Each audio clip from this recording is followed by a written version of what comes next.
Good morning, y'all. I forgot to shave yesterday. Oh well. It is Monday, July the 7th, 2025.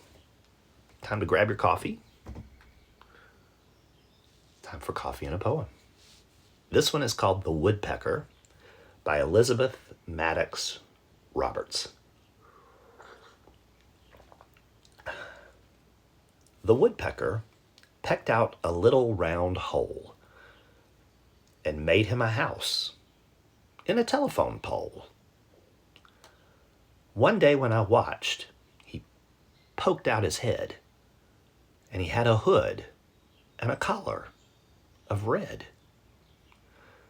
When the streams of rain pour out of the sky, and the sparkles of lightning go flashing by, and the big, big wheels of thunder roll,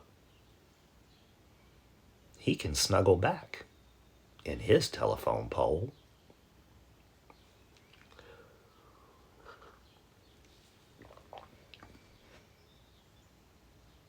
Sure enough.